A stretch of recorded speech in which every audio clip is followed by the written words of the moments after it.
Hello friends, what would happen if you were out in the sea with your boat? And suddenly, the water of the sea just vanished. And then you see the empty and barren seabed. How terrifying would that be? And where did all that water go? Will that sea ever be filled with water again or not? Let's find answers to all these questions through this story. This is a sci-fi adventure film released this very year, and its name is Survive. Let's begin today's story. The story begins with a family who had come to the middle of the sea to celebrate their son Ben's birthday.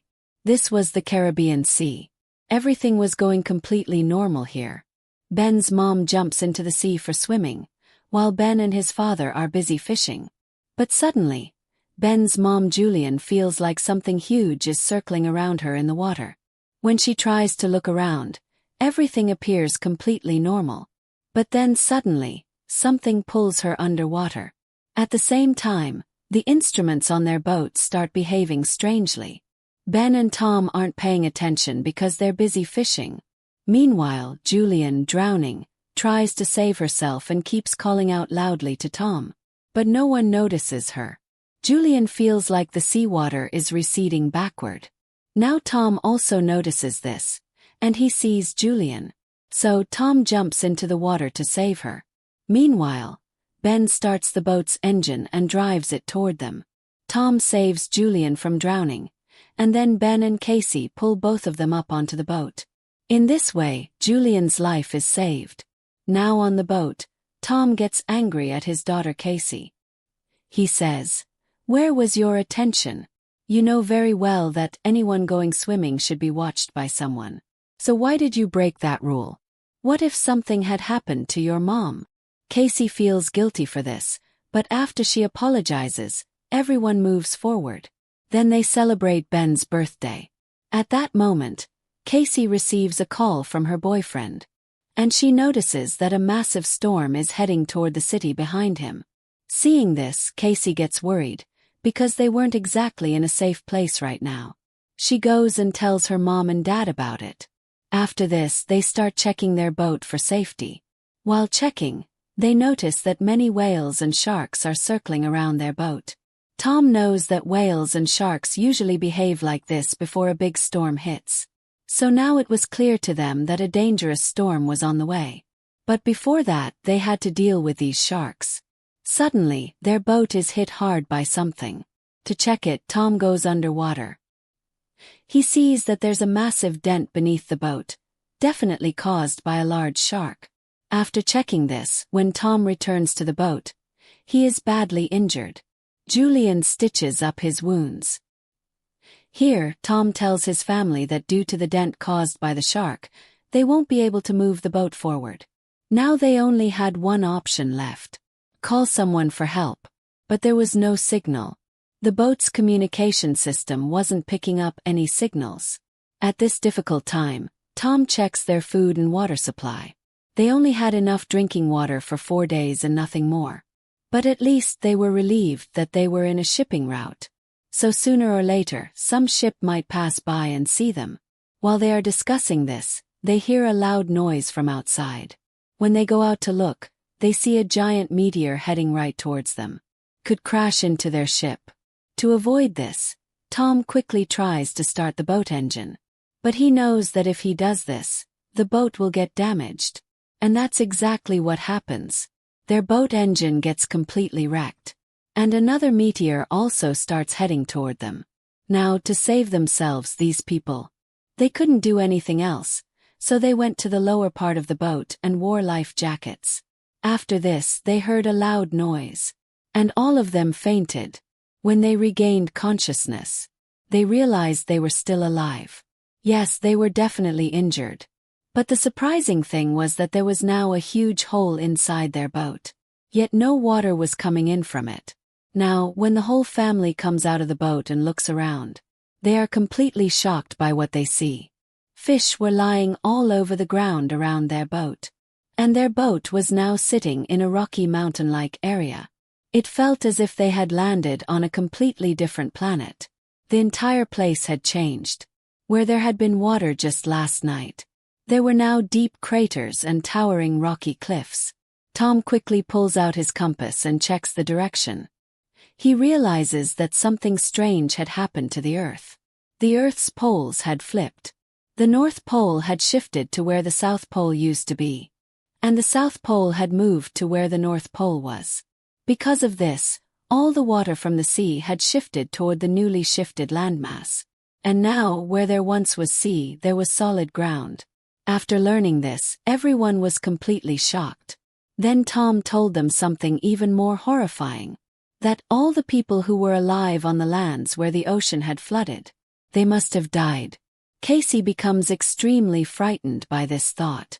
She locks herself inside the cabin. Meanwhile, Julian begins gathering whatever food was left. And Tom releases all the birthday balloons into the air, hoping that if anyone else was alive they might see them. After that, Tom tries to contact someone using the radio.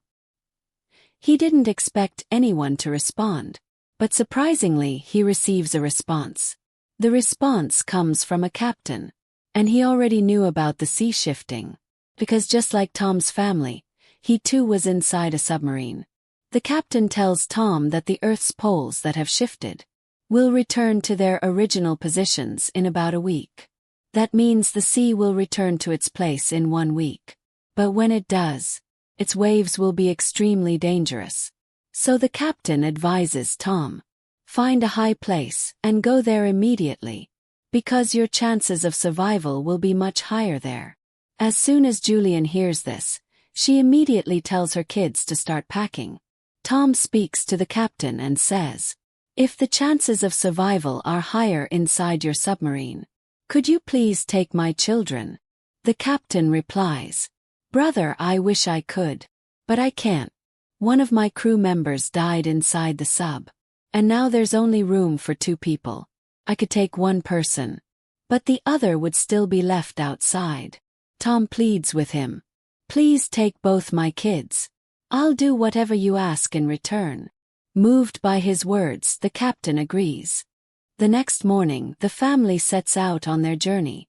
But just then, Tom notices a strange man walking toward them with a dog. The man appears injured, so Tom tries to help him, offering him water. But instead of thanking him, the man attacks Tom right after drinking the water. Julian sees this from a distance. The man grabs a knife lying nearby and stabs Tom, killing him. Julian couldn't save her husband, but she quickly runs to the boat, locks both children inside the cabin, and hands Casey a flare gun, telling her, only use this if it's absolutely necessary. As they're speaking, the killer reaches their boat. Julian hides inside the bathroom and starts treating her wounds. The killer begins searching the boat. When he finds food, he starts eating desperately. Clearly he hadn't eaten in days. After eating, he goes to check where he heard the sound from, but finds the cabin empty. Julian had escaped through a hole in the boat, but his dog spots her. Julian is forced to silence the dog, and she ends up killing it. She then hides underneath the boat, though the killer can't find her immediately. When he sees his dog dead, he realizes Julian is outside the boat. As he climbs down to search for her, Julian quickly sneaks back into the boat, using a broken window, but within moments, the killer catches her again. He grabs her by the hair, beats her, tortures her, and starts choking her. Julian struggles, trying to fight back. Casey, watching all this from the cabin, remembers the flare gun. This was the right time to use it. She fires it, though it doesn't injure the man much. It sets the boat on fire. Julian immediately rushes to get her kids out. But as they're escaping, the killer attacks Julian again. This time she kicks him back and escapes. Outside, Casey and Ben see their father's dead body and break down crying. They had never imagined something like this would happen. Ben blames himself. If I hadn't released those colorful balloons, that man would have never seen us and come here. Julian also breaks down beside her husband's body. But suddenly, she sees the killer escaping from the burning boat. Now it wasn't safe to stay here anymore. She grabs her kids. And they run. Exhausted from running. They finally stop to rest behind a rocky hill. They think maybe the killer has stopped following them. Ben is still crying. Casey tries to comfort him, offering clean water to drink. But Ben refuses even that. Julian sees that the killer is still chasing them, so the three of them start running again. Exhausted and desperate, they keep looking back. But the killer is always behind them. They run non-stop and eventually reach a place filled with toxic water. Though dangerous, Julian commands her kids to cross it. While making their way through, they begin to collapse from fatigue. Julian realizes Ben is dehydrated. They have only a few drops of water left. She gives it to Ben. But it's barely enough to help. Casey begins to lose hope. She believes they won't make it out alive and tells her mother and brother to give up too. But Julian shouts at her. "Don't talk like that. Do exactly what I say. I promise I'll save you both." With renewed courage they move forward. And discover a wrecked airplane. Probably crashed into the sea years ago. They hide inside the plane. Julian looks at a photo they took last night. Their last happy moment with Tom. Everyone begins to miss him deeply. Night falls. Casey and Ben fall asleep. But Julian remains restless.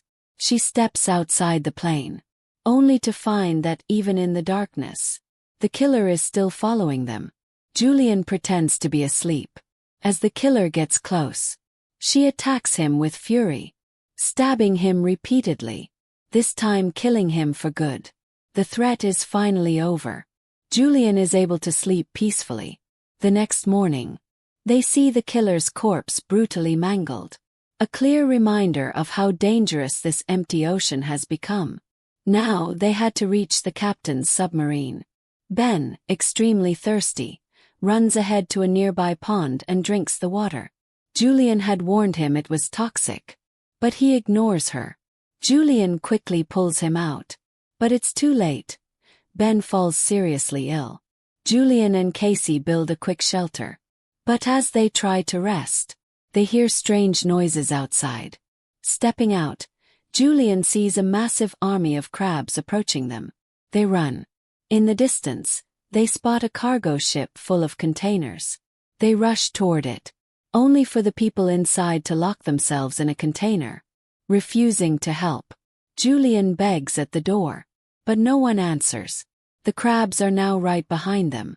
Julian and her kids climb onto the container. One crab bites Julian on the way up, but she manages to escape.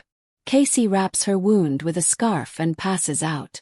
She and Ben then watch in horror as the crabs break into the container, attacking the people inside. Despite having weapons, the people inside are overwhelmed and slaughtered by the swarm. The next morning, Julian wakes up. Her kids are gone. She panics, thinking she's lost them in this terrifying wilderness. But then she sees them returning. They had gone out to find food and weapons. Luckily, the crabs had moved on. Julian breathes a sigh of relief. She treats her wound, while Ben prepares the weapons. Julian contacts the captain again. He tells her he's also been attacked by sea creatures. He's badly injured and can't help them. He also warns, the ocean is coming back. That's why the creatures have returned too. Worse, they don't even know which direction to go. They lost their map during all the chaos. The captain fires a flare into the sky. Ben spots it. They now know where to go. But reaching the submarine means passing through a field of toxic waste. They could fall sick or even die. Casey starts losing faith in her mother, doubting if she can really save them. Julian gets angry and commands them to keep moving forward. As they do, disaster strikes again. A landslide occurs. Julian, who was at the back, gets trapped by a massive boulder. Casey wants to go back for her. But Julian makes her promise. Take your brother and save him no matter what. Casey tearfully agrees and leads Ben toward the submarine. When they arrive, there's no one there. They pound on the submarine door. Suddenly, the injured captain appears. He says, "My chances of survival are slim.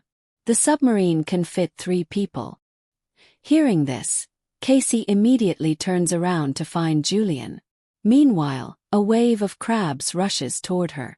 Julian shoots them with her gun, but soon runs out of bullets. Just before the crabs can reach her, Casey extends her hand and pulls Julian to safety. They all sprint toward the submarine. They get inside just in time. Behind them, a massive tsunami, almost 100 feet tall, comes crashing down. The wave violently slams into their submarine, and they all fall unconscious. When Julian wakes up, to her shock, the submarine is no longer underwater. The wave had carried it to a ruined city, a place destroyed by the disaster. Looking at the devastation, it's clear, humanity has been wiped out. And with that powerful image, the story ends. If you found this story thrilling and want more spine-chilling survival tales like this, don't forget to like the video, drop a comment with your thoughts, and most importantly, subscribe for more intense movie breakdowns. Until next time, stay curious, stay safe.